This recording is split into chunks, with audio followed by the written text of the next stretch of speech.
Test, test, test.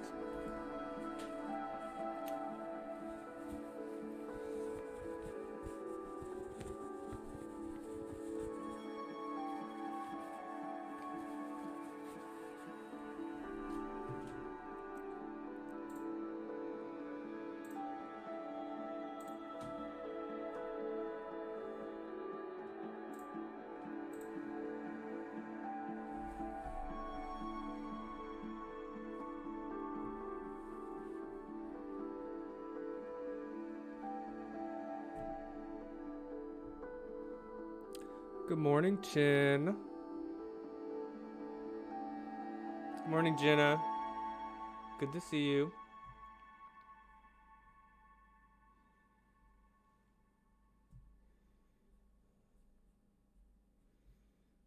Let's see.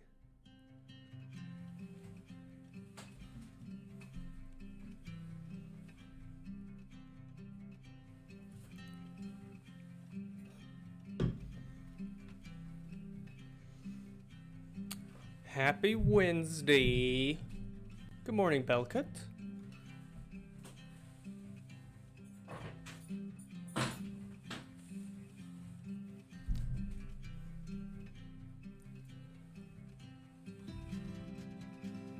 Good morning, Joe.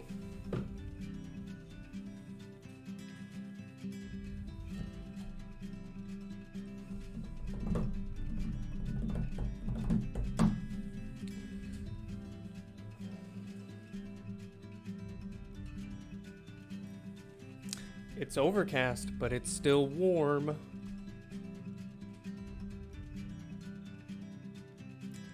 Morning, how many classes do you teach?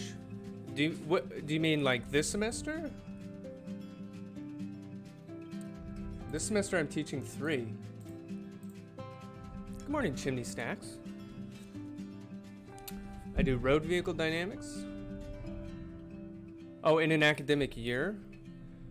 Nominally 5 or 6.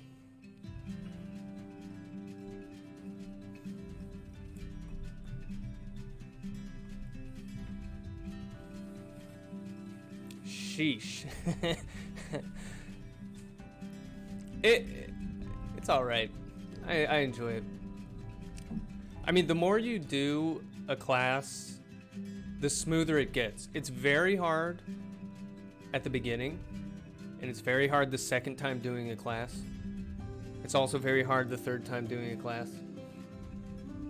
But by the 4th or 5th time, it's not as hard.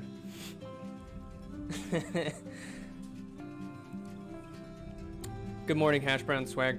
See, I have the advantage at this point that I've been through this class like... Wait, how many times? Because I was a TA for this class back in the day. Then once, twice. I think this is my 4th, or like you could say it's my 5th time through. Hey, good morning, MCAT. And yeah, it just reminds me that like, and there's still stuff that I'm like, I don't know if I understand this entirely. So it takes time. This is your first time. But you guys are doing very, very well. Very, very, very well. Okay, the way I want to start this morning is we have some results from the first team project. It's just kind of fun. I had, we went through and ranked, so we're all in the same boat, not understanding everything. Yeah, I think that's the human condition. Hash Brown, am I allowed to resubmit the homework after seeing your email yesterday? Wait, what was my email yesterday?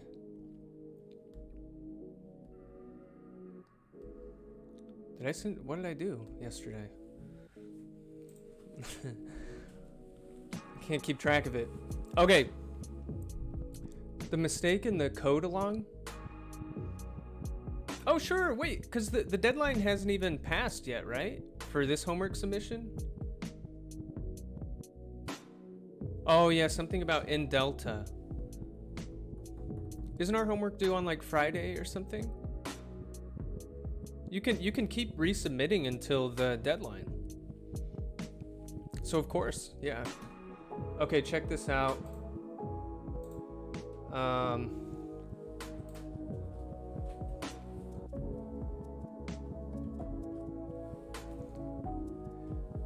Yeah, it's Friday when it's due, so you can keep resubmitting.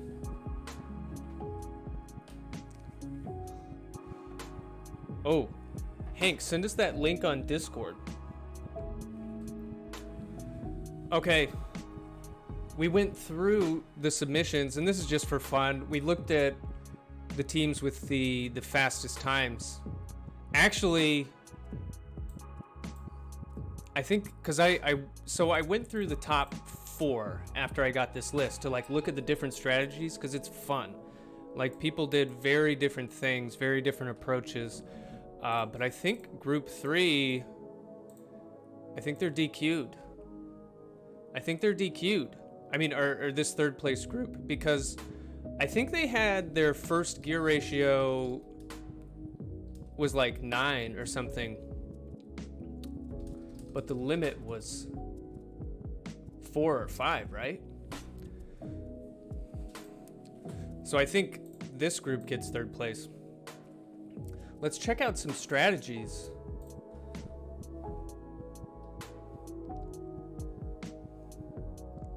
This is fun. So group 8, we had a couple teams under 10 seconds for the quarter mile. Very different strategies. This is their torque curve. These are the gear ratios. So they sent that first gear ratio up to the limit. And, but yeah, we maximized torque. Or we had max power between 5,000 and 7,000 RPM. Well, everybody, like a time of 10, very fast. Lots of very fast. Let's see.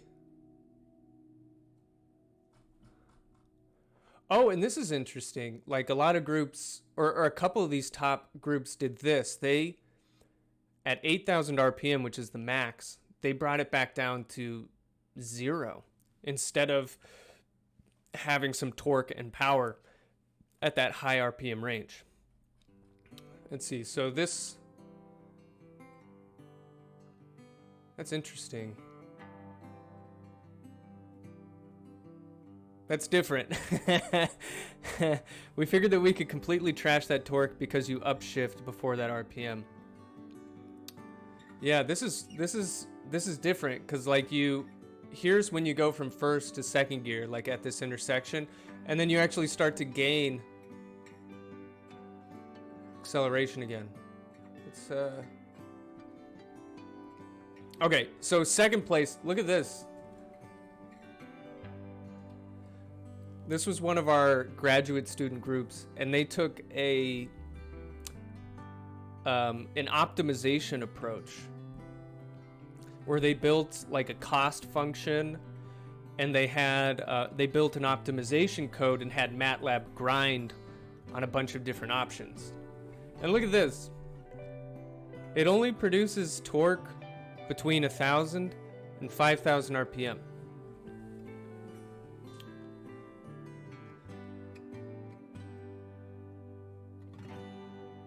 But I feel like, hold on. Okay, and then their gear ratios, this. 4.775, 1.5, 0.69. A lot of it depends on your gears, too. But I feel like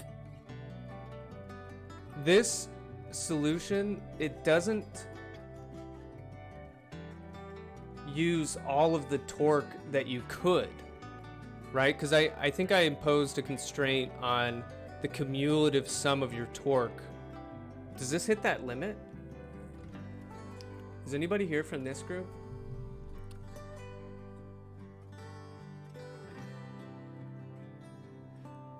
It has this interesting acceleration versus road speed curve. Very high initial acceleration. Okay, so this would be second place. Third place, I think it has to be DQ'd. Because look at this gear. 9.3? The maximum gear ratio allowed was 5. But look at this. They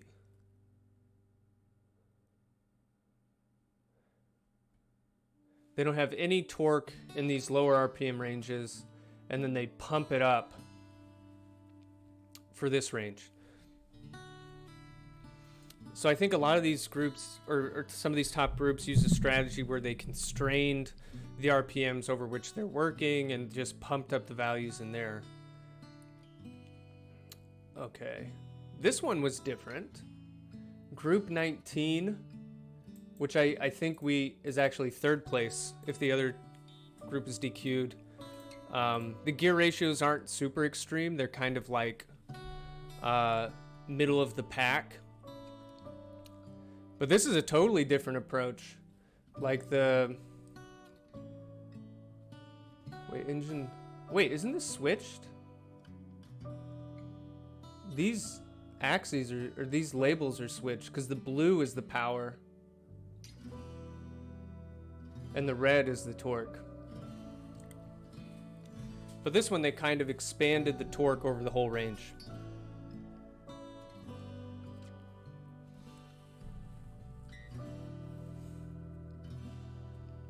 Anyways, very different strategies. Still a lot of fast times. It's an interesting problem. So I hope you guys enjoyed that. Okay, let's see here.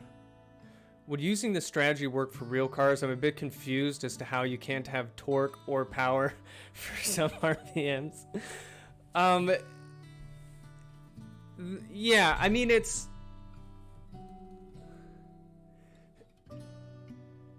Yeah, I see.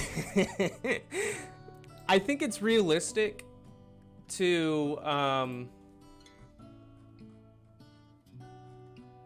have low torque at low RPMs. Maybe not have 0, but it's did you test this with your driving simulation? Oh, with mine? No, I haven't double checked. These are kind of taken at, well, the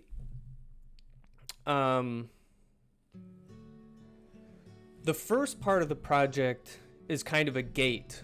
Like, all of these groups had a successful simulation of the car that I provided. And so that's kind of just testing the code. So I'm assuming that the codes are correct for these lap times. What was I saying? Oh yeah, Ricardo asked, would this strategy work for real cars? I think... Okay, so one piece is it's realistic to have possibly low torque at low RPM. That's fine.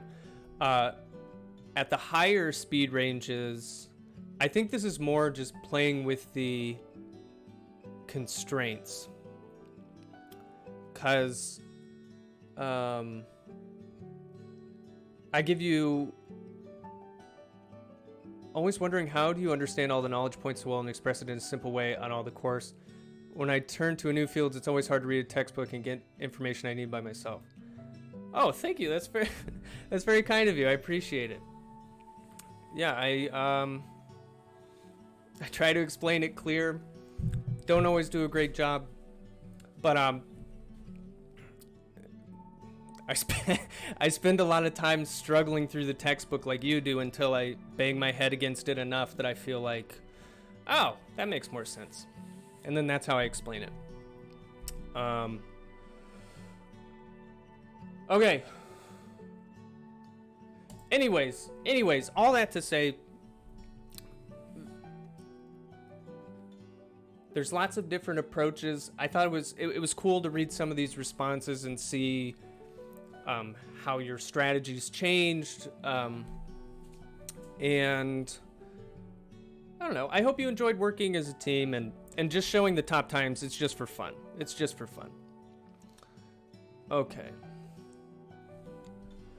All right. Here we go.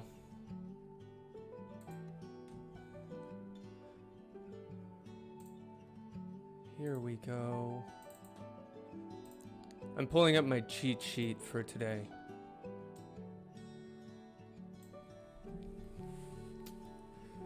Okay. We're talking about tangent speed, characteristic speed, critical speed.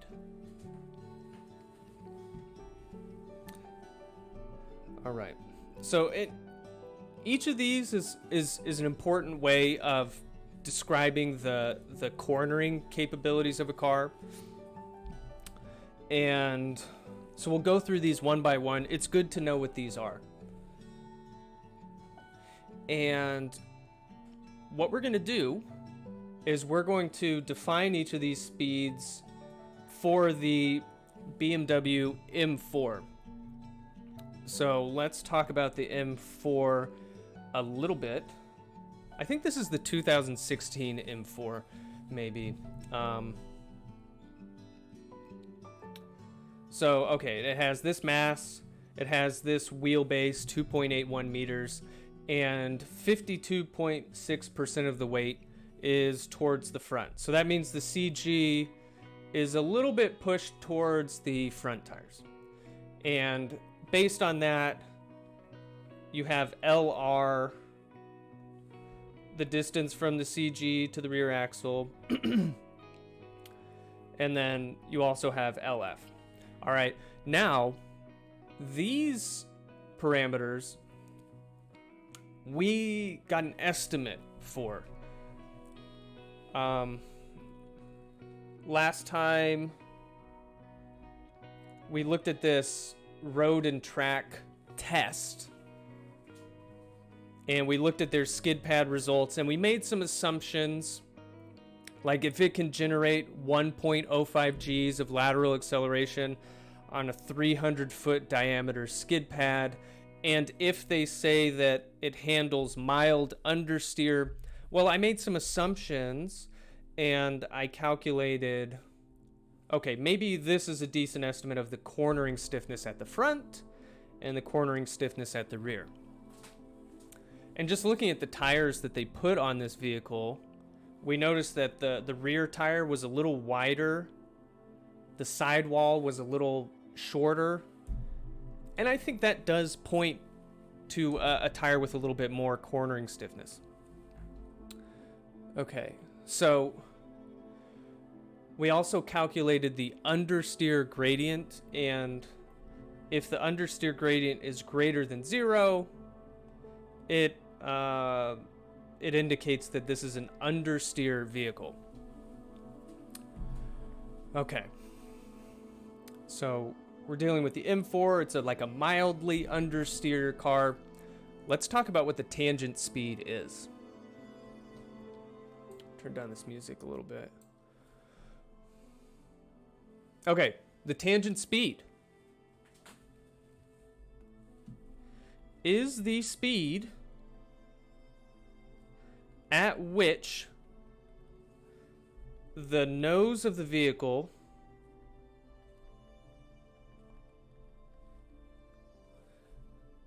is aligned with the vehicle's velocity vector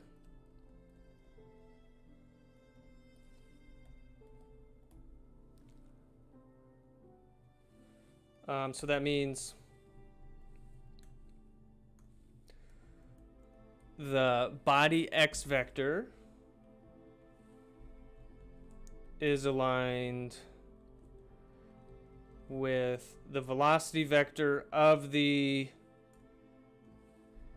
CG with respect to the inertial origin. So I'm just bringing that notation back. Okay, so it's the speed at which the nose is aligned with the velocity vector while cornering a constant radius corner at constant speed. So to restate that, in other words, the tangent speed is the speed at which a vehicle corners with no steady state side slip. Because side slip is the angle between the body longitudinal vector and the velocity. So we're saying at tangent speed, these are aligned. So let's look at some pictures. Okay, yeah, so it turns out that if you're driving below your vehicle's tangent speed, you're going to have a nose out orientation into a corner. And if you're driving above your tangent speed, you're going to have a nose in orientation. So let's look at these. This is the Bmw M4. It's making a right corner. And this is what I mean when I say nose out. It's turning to the right, and its nose is pointing out of the corner. So the side slip angle, I know I always confuse myself on this, but it's measured from that longitudinal axis to the velocity vector. And if it is clockwise from above, that's a positive side slip. So if you're making a right turn, if you are nose out, that means that your side slip is positive. If you were making a left turn and you were nose out, this would reverse. But you can use the same kind of reasoning. In that case, the side slip would be less than 0. So this is what your car is going to look like below its tangent speed. It's going to be nose out of a corner. And this is kind of maybe a little bit of an extreme drawing, but okay, so now if you're above your tangent speed navigating the same corner, you're going to be nose in. So in this case, that side slip is negative because it's a counterclockwise angle from above. So if you're making a right turn, nose in, side slip is less than 0. And this is what you look like above your tangent speed. If you were doing this at the tangent speed, and I didn't make another figure for this, but you can imagine what it would look like. There'd be no side slip, meaning this longitudinal body vector would be right on top of that velocity vector. And it's kind of like you're always pointing tangent to the circle. All right, now here's an interesting thing, which I found it hard to believe. So interestingly, the tangent speed is independent of the steer angle. And well, we should make the caveat here, like we're doing a linearized analysis. We simplified some things. So one of the simplifications we made is we assumed that this is for small steer angles, maybe like less than 3 degrees, something like that. But what this means is regardless of the radius you're cornering, the tangent speed is always the same. So let's say I'm taking a pretty tight corner. If I'm going at a velocity, say it's 20 miles per hour, which is that's my tangent speed, then my nose will be pointed directly on the contour of that radius. If I was driving on a much larger radius, at that same speed, my nose will be aligned with the radius even then, which it's a little counterintuitive, maybe, I don't know, maybe not. But for me, I figured that the tangent speed, like the speed at which you're aligned with your velocity vector, I thought it would depend on how much lateral acceleration you're experiencing. Because if you're going at the same speed on a tighter radius, there's more lateral acceleration. So let's unpack this a little bit. So we can derive what the tangent speed is going to be by using some of the equations we've been working with. All right, so at your tangent speed, the steady state side slip angle is going to be 0. So here's our side slip angle beta. Steady state is, what is that going to be as time goes to infinity? If you use the final value theorem, limit as s approaches 0 of s times beta of s. So this is our side slip in the Laplace domain. We've been calling this result beta star. So when I put a star next to something, it means what is that variable at steady state as time marches toward infinity. We saw that this was the steady state value of our transfer function, which I call g beta, times whatever our fixed steer angle is. So all this is saying is that my side slip in my vehicle, so the angular difference between my nose and the velocity vector is going to be whatever my steer angle is times this. So the only way that my side slip can be 0 is, number one, if my steer angle is 0, but that's not the case we're talking about. We're talking about we are cornering, so there has to be some steer. So the only way that this can be 0 is if that factor is 0. And if that factor is 0, it doesn't matter what my steer angle is, the side slip will always be 0 at steady state.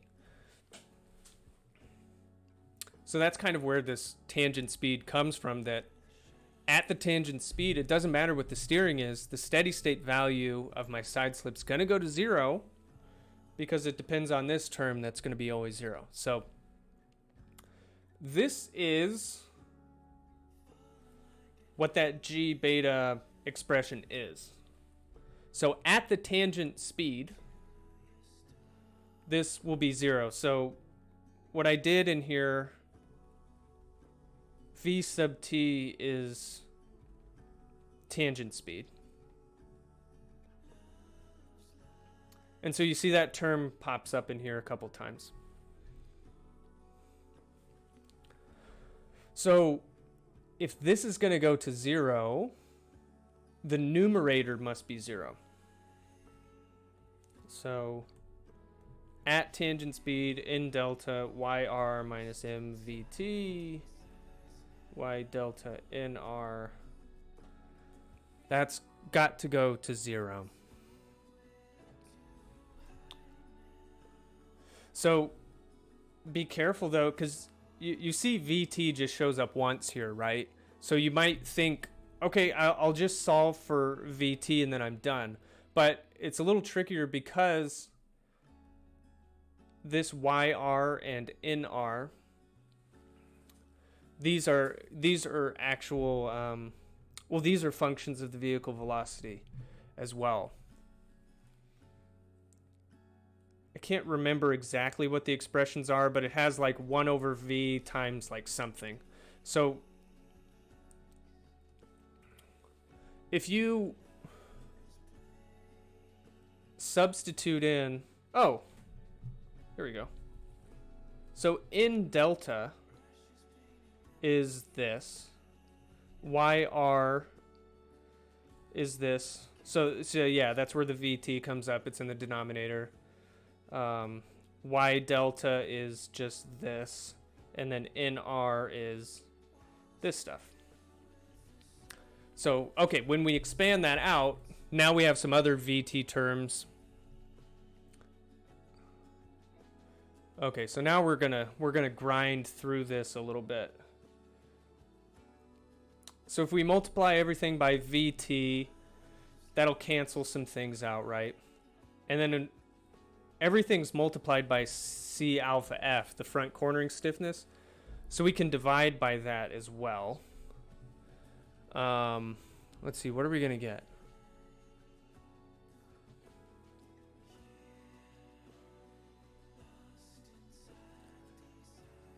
Okay. Actually, I'm going to skip a couple lines.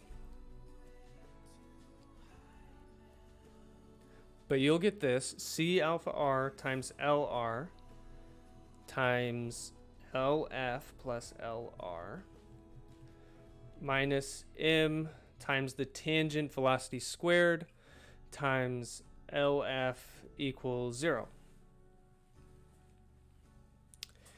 And if you add these two together, that's L, the total wheelbase. And now we can solve for the speed.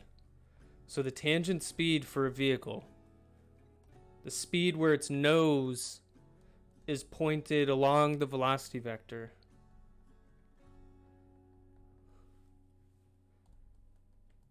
is this.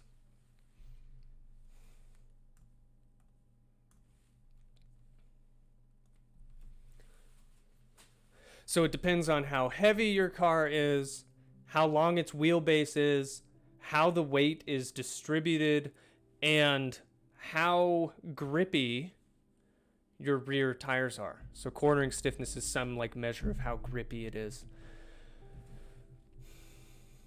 So how about we calculate what this speed is for the M4? We'll just use this formula that we created. Okay. Tangent speed for Bmw M4. Okay, we got the wheelbase, 2.81 meters. We divide by the mass. I'm going to do everything in SI units here. 1630 kilograms. LR is 1.48 meters. LF is 1.33 meters. And then our estimated rear cornering stiffness is 91,177 radians per meter per second squared. Or wait, does this equation change if it is a four-wheel drive vehicle? No. No, it doesn't. Wait, I have the wrong units here. Let me get back to that question really quick. This should be newtons per radian. I don't know what I was writing. Does this equation change if it's four-wheel drive? No, because this is assuming that the vehicle is at a steady state, meaning it's constant velocity. And so whether you had a rear-wheel drive or four-wheel drive, at the point of steady state we're talking about, you have already done the work of getting up to this speed, and you're not applying any like extra the only throttle you're applying is to maintain this constant speed.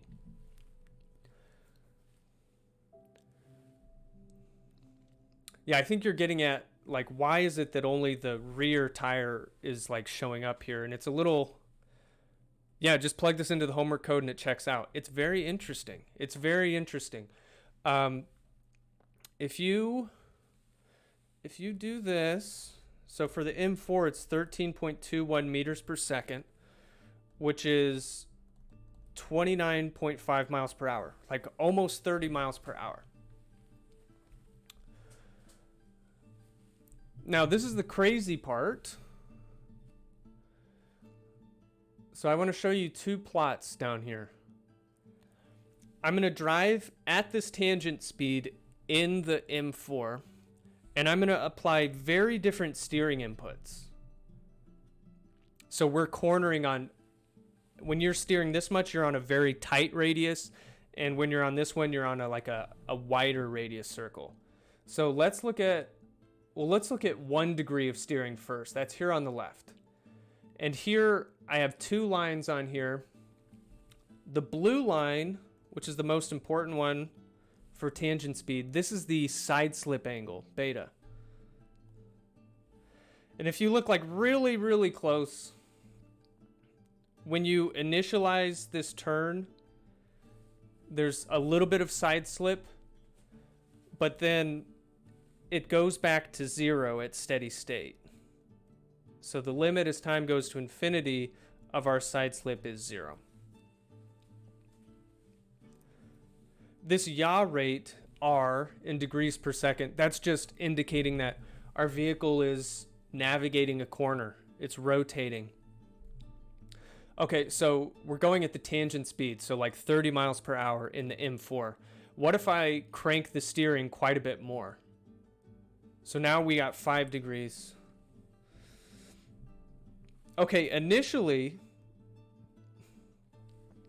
when we just start to initialize this, we get some non-zero side slip. But then it works its way back towards 0. And it happens quickly, like over half a second, we're already back to 0 side slip.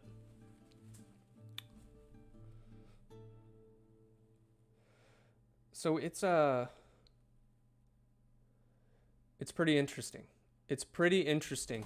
Wait, let's go to MATLAB really quick. Guys, I worked on,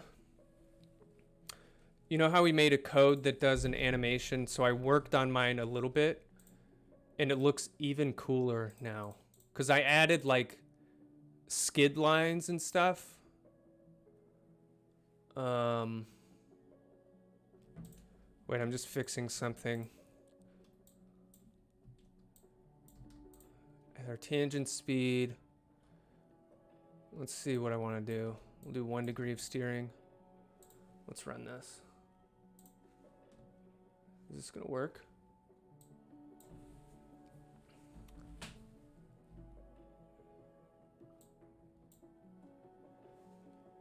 Okay, so we're doing 1 degree of steering at the tangent speed, and oh, these lines I put out in front, this shows the steering angle a little bit. Like the darker line is where the tire is pointed, and the red line is where just the axis of the vehicle is pointed. So there's a little bit of a difference. So I'm steering 1 degree to the right. If I do, let's do 5 degrees of steering. So it should be a tighter radius, but I still shouldn't have any side slip.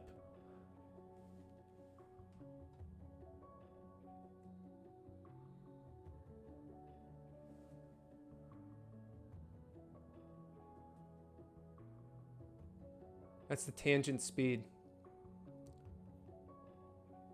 Kind of just like perfectly navigating that circle. 30 miles per hour.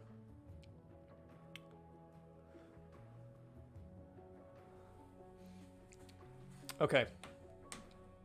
We're going to come back to this because some of these speeds are going to introduce some side slip, and it looks a little more interesting. Okay, so yeah, the takeaway is the side slip is 0 regardless of the steering.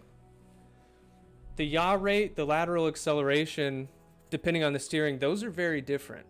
But if you're navigating at the tangent speed, steady state side slip is 0.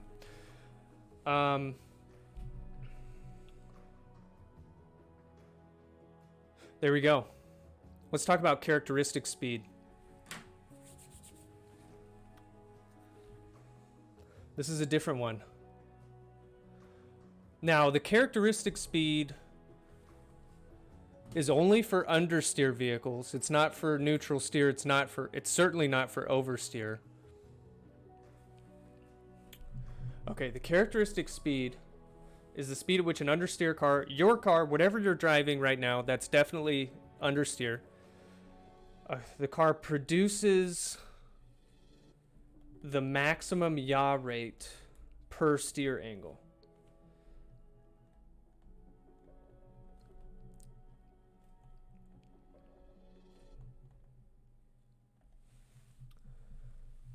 So if you're driving at 20 miles per hour, you introduce 1 degree of steering, that'll cause your car to yaw at some certain rate.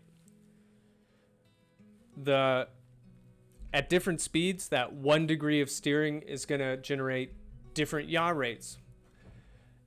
The general rule is that the faster you're going, the more yaw is going to be introduced by steering. But that only is true up to a limit. Once you go past the characteristic speed, you're actually going to get less yaw per steer angle. So we'll show that. Okay, so it's the speed at which you have maximum yaw rate per steer angle. But it's also used as a measure for the amount of understeer that a car has. So this is how it's a measure for that. The lower the characteristic speed of a vehicle, the more understeer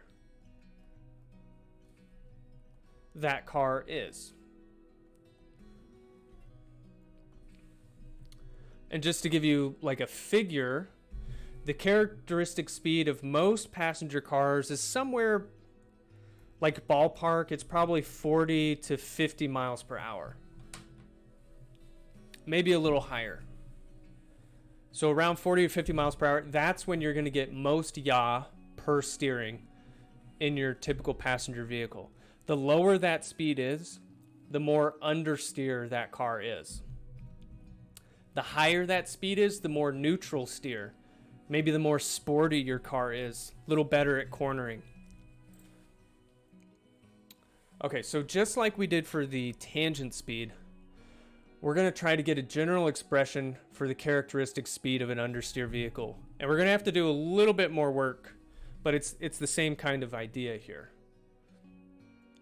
So what we're going to start with, we're going to start with an expression for the steady state yaw rate. So R is our yaw rate. As time goes to infinity, that's what steady state means.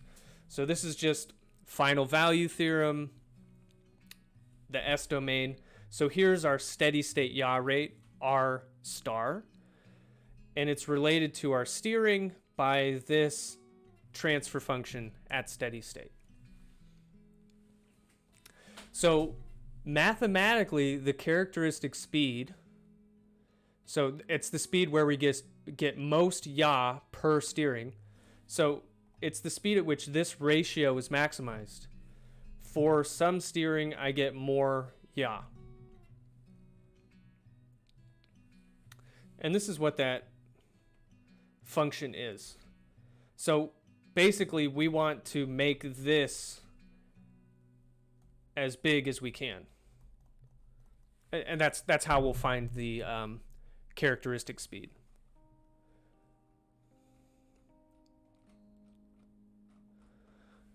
All right. First thing we're going to do is we're going to simplify this expression. So I'm giving you this first line. If you substitute in for all of these parameters, I mean, they're functions of speed, cornering, stiffness, blah, blah, blah, blah, blah, you're going to get this. So this is just rewriting that expression, except in terms of the tires, the wheelbase, the velocity, and so on. And then, all right, we're going to do some work with this. The first thing I want to do, I want to make this term equal to 1. So if I multiply the bottom by the inverse of that, V divided by C alpha F, C alpha RL squared. So that's going to cancel with this term and make it 1. But I have to do the same thing to the top.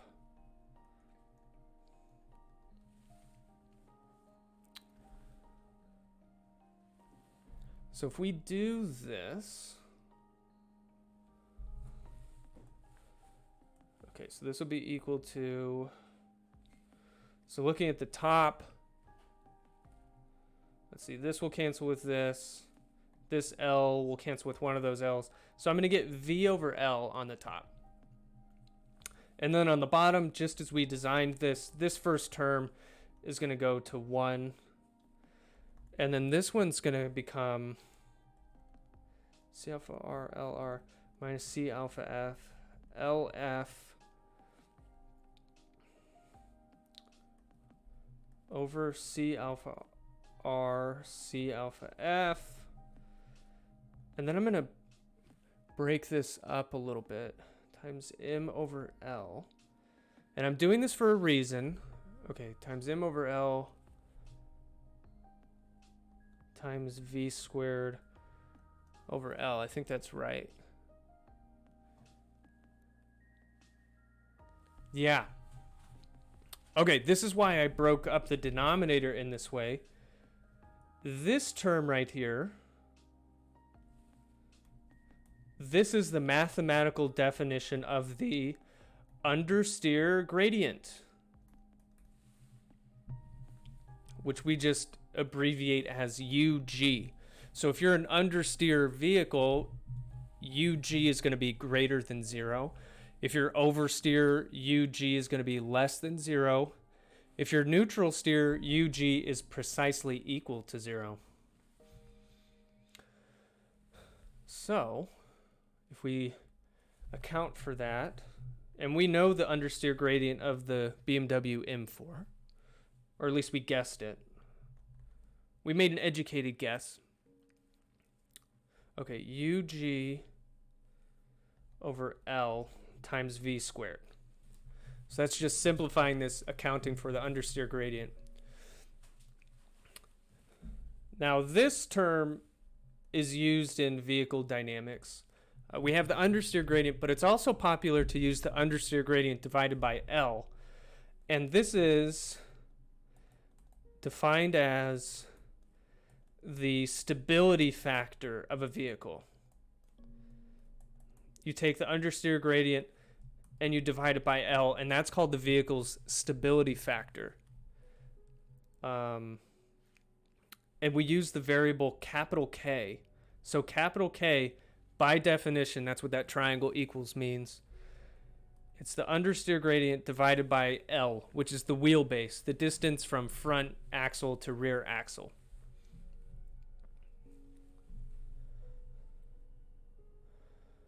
Okay, so this gives us our final expression for this ratio of the steady state yaw rate to the steady state steer angle. Well, it's V over L plus 1 plus the stability factor times V squared. So what I want to do next is plot this ratio for the BMW M4. So I just did that in MATLAB, and I have the plot down here. So I'm plotting this ratio for the M4 as a function of speed.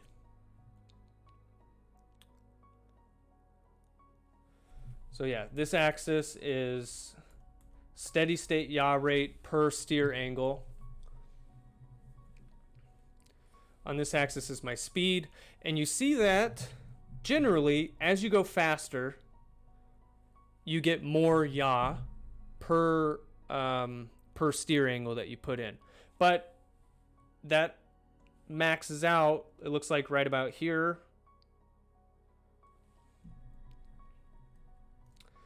And the speed at which this is maximized is the characteristic velocity. So let's say it's, just looking at this, it looks like somewhere around 90 miles per hour.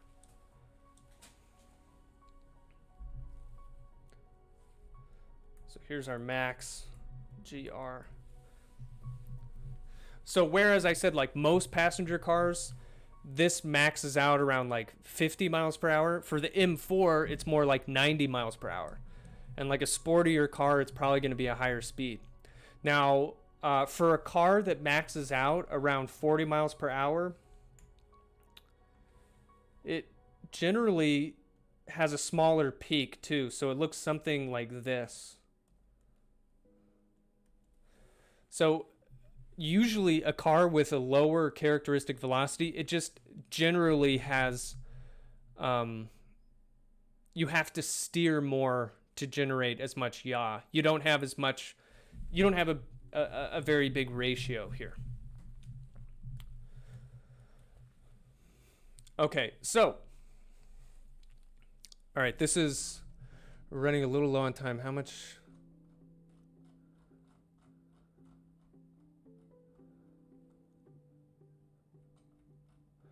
Okay, yeah, we'll wrap this up next time. But before I leave, let me ask you this. How are we going to derive an expression for that maximum point here? I guess you can look ahead in the handout.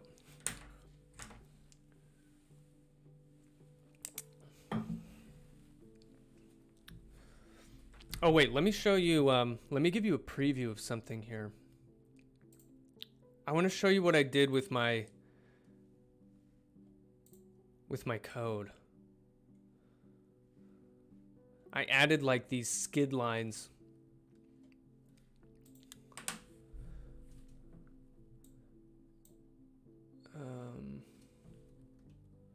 Wait, I want to do, all right, give me a second.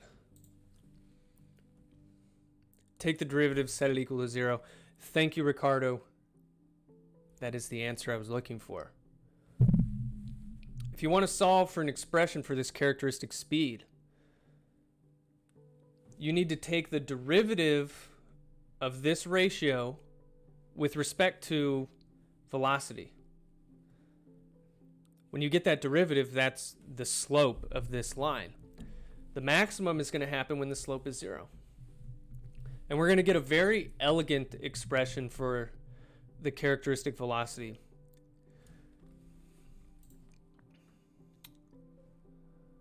All right, let's run this really quick.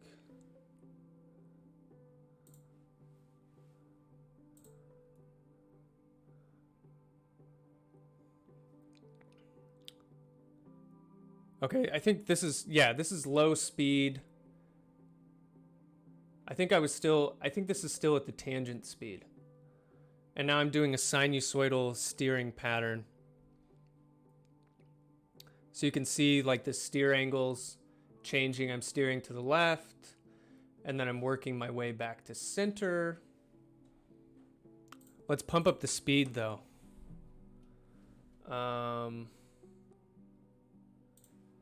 Okay, hold on.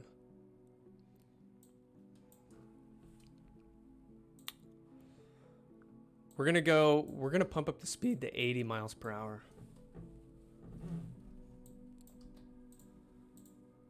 Oops.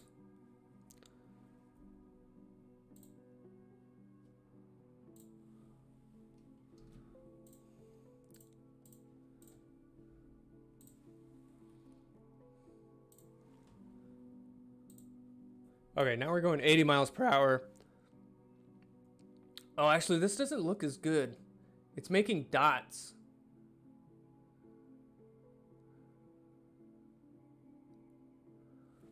We need lines. We need solid lines to indicate skidding. This is not cool. That's not cool. All right, we got to fix that really quick.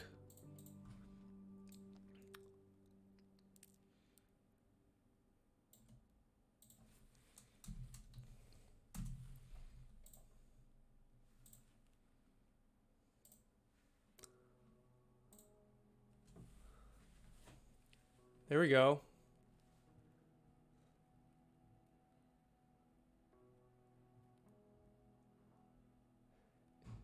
You can see that the front tire, so the way I decided to introduce skidding is if the slip angle at the tire gets bigger than like 6 degrees, so the maximum lateral force is made around like 6 degrees of slip. But if you go beyond that slip angle, the tire starts to like slide a little bit. So all I did in my code is I calculated the front and the rear slip angles at the tires, and I made this if statement. If the absolute value of the slip angle is greater than 6, then draw a trace of where the front tire has been. Okay, so now I'm going to do a more extreme thing. I keep switching because I'm hiding my proprietary code from you.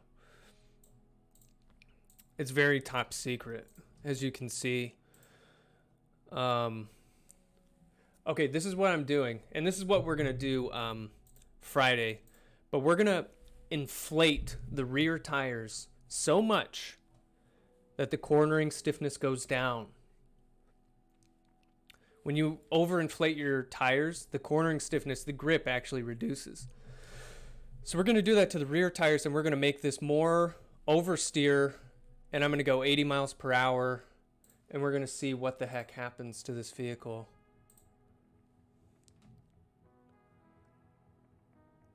And we start to drift.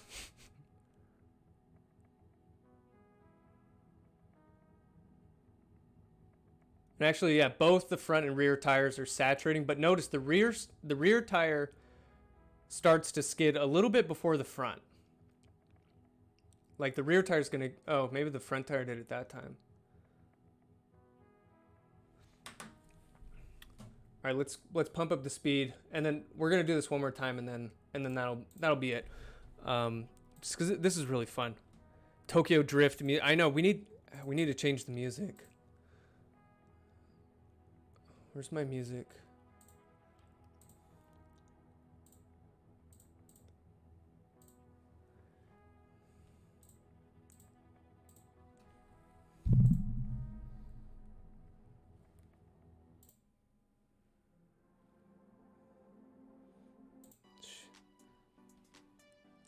Oh, this is better at least.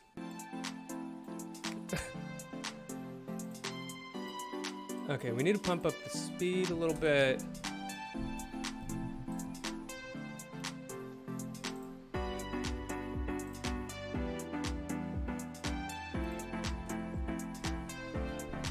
Boom.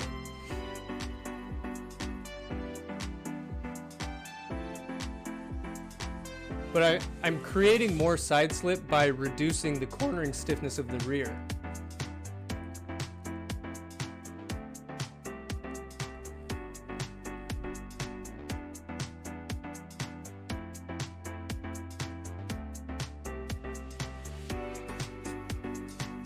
Yeah.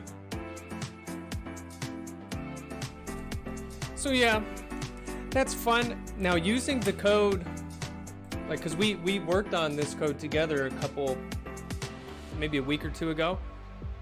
Angle between two dotted lines is the side slip. Oh no, the angle between the dotted lines is just for the steer angle. Let me run it one more time, because I think even some counter steering happens here. Let me see. Let's run this.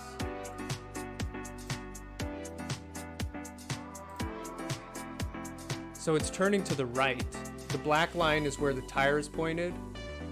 So now the black tire is pointed to it's pointed to the left.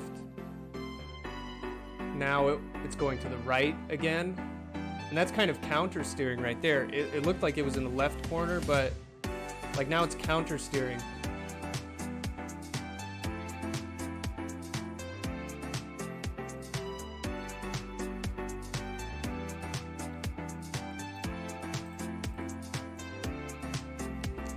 Yeah.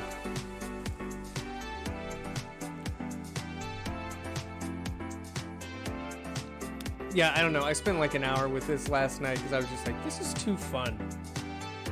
It's kind of fun.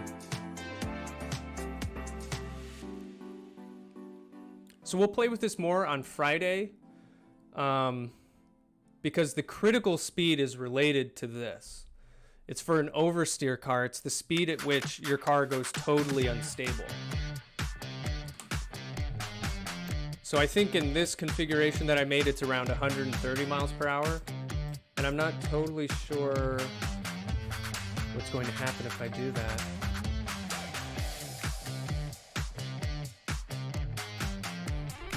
What if I go up to 129 miles per hour?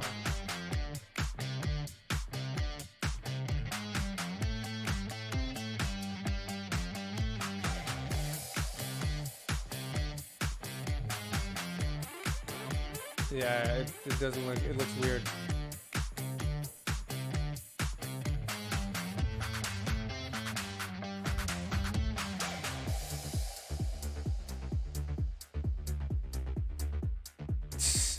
It's just going like you're just entirely sliding to the side. Yeah. MATLAB animation it's in fact quite fun. Yeah, I agree. There's a lot that you can do with this.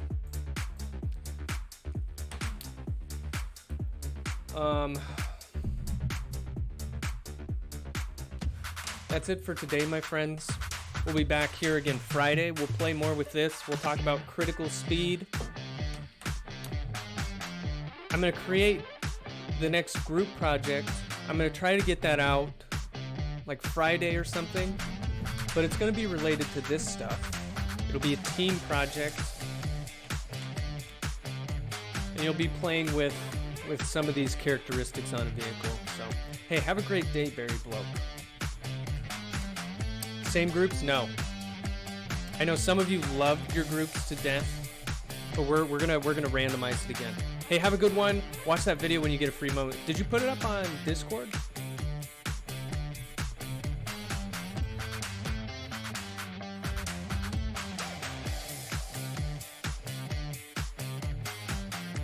Oh, you did. Wait, what is this? This looks like a professional, like YouTube video. Sorry. Who is this? You're in this video?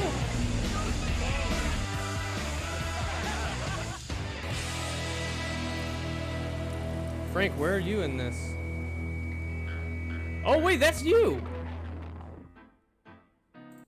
I started with brakes, What? wheels, suspension. It's on Fortune Auto 500 with Swift springs. Everywhere else there's polyurethane bushings. So you swapped a 1J and went big turbo on this. Yeah, it was. I got the whole setup right out of from a buddy, and he had his car ended up getting wrecked, so I bought everything from him. So just a chassis swap. Correct, pretty much. Yeah, I ended up finishing the swap. It was during my winter break from school. Me and my friends would get up every morning at 6 a.m. and work till 12 a.m. every night, and put it back together. Got in the car, went and took it for a ride, and saw some guy taking a video. I was like, oh, okay. So I dropped second and blew it up. Okay. Brought, I've like, been there. That's a Ferretti move. Yeah, Call I've that a done that. Ferretti. yeah. I mean, it was back to the Yeah. If camera. I blow up my engine, it's racing a motorcycle. Yeah. So you expressed concern about opening the engine bay because it was potentially dirty. Yes, Which this it is- looks Okay, perfectly this is fine to me, sweet. but I'll have to check out I the. do see a cause for concern, which is compiled with zip ties and electrical Okay, tape. so this is Your where. battery's held together by zip ties. Okay, hold on. It's actually a zip tie holding another zip Zip tie. tie. What happened there? What happened there, Frank? I mean, Hank. Jeez, why am I calling you Frank? Just holding another zip tie. Perpendicular to a series of zip ties. Let me explain this. So I Let me explain. Like, I know that there's zip ties holding my car together. But let me just wait. Please last tell me you week- have zip tie engine mounts. Too. no, this back door. This is not a very good expression of what the car is about. I went last Wednesday. I went to the drag strip for a class actually. I mean, whatever. Okay. And Not for a just class. a couple of runs that day. It was good day. Then that next Saturday, drove 2 hours to Erie, Pennsylvania. Drifted it for the first time all day. Now I didn't Awesome. have a battery tie down. The battery tie down for the car is just this little metal bracket. They didn't accept that. Okay. Right. So immediately, I And think they they accepted accepted that. this? exactly. It was drifting. It's drifting. I could Zip do ties tech are inspection. acceptable in drifting. I'm rooting for this one the most. Yeah. Thank you. This is Now, great. we do have the fact that you drove it down from Buffalo. Wait, are you doing a race?